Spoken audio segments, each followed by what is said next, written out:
In my latest video, which you can watch right here, I spoke about editing your photos in black and white to create that timeless look, which is very elegant and that a lot of photographers choose to opt for. Today I would like to discuss a different editing style, and that is by using complementary colors. In order to use this editing style, we'll be taking a look at the color wheel and how the complementary colors are at the exact opposite end of the primary colors, which are red, yellow and blue. And we'll be using the primary and complementary colors to edit our photos in a way that makes the viewer look at those colors in particular. Let's take a look at how we can do this in a few simple steps in Lightroom Classic. So as always, I've gone ahead and imported a few photos to show you this editing style with, and I'm going to start off immediately by using the same photo we used for the black and white image, where I mentioned that the complementary colors in that photo work very well already, which are the orange and the slightly grayish blue in the foreground. So I'm going to edit this photo by doing a few changes in order to bring out some more of those bluish tones in the foreground and obviously retain those orange tones in the wall. So the first thing I'm going to do here is I'm going to start by using a linear gradient on the foreground. I'm going to intersect that linear gradient with the subject, which is the car itself, and I'm going to invert that gradient in order not to affect the wheels of the car, which happen to be just at the end of my linear gradient.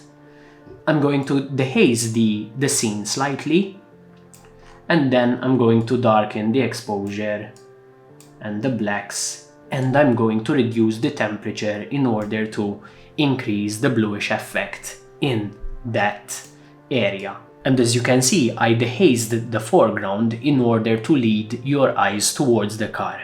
And the foreground is complementing the background by using a complementary color to the background itself. Only a few changes are needed for this photo, and I'm going to increase the shadows a bit in order to bring out the details in the car itself. And just to make sure that I have the colors I really wish to have in this photo, I'm going to color grade my photo in a way that the blues are intensified in the dark areas and the oranges are intensified in the highlights of the shot. And as you can see, we've created a very nice complementary look, which is not that far from the original shot, but which does work much better than what we had with the original shot, which is a grayish blue with the oranges. However, we've intensified those colors to make sure that they complement each other. Now I'm going to switch over to a slightly different scene, which is that of a sunset I took in New Zealand on a beach. And this time I'm going to use a similar effect. However, in this shot I want to use a trick, which is that of manipulating the colors of the image. In this shot you can see that there are some blue and yellow tints, but I'm going to manipulate the blues in order to bring out a bit of purple. And then I'm going to complement the purples by switching the oranges slightly towards the yellow side. So immediately I'm going to play around with the shadows of the image. So I'm going to move the shadows towards a purple color grade, and I'm going to play around with the midtones to intensify a yellow color grade. I'm going to reduce the luminance of the midtones slightly in order to bring out the colors even further.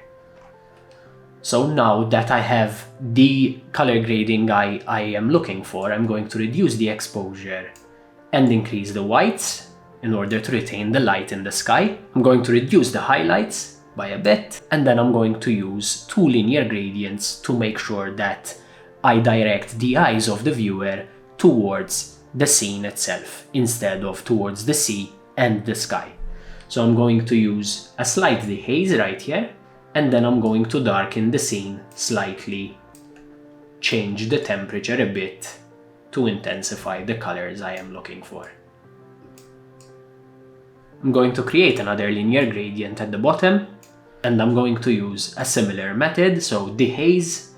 I'm going to darken the scene slightly and make sure to intensify the purples in this part of the scene.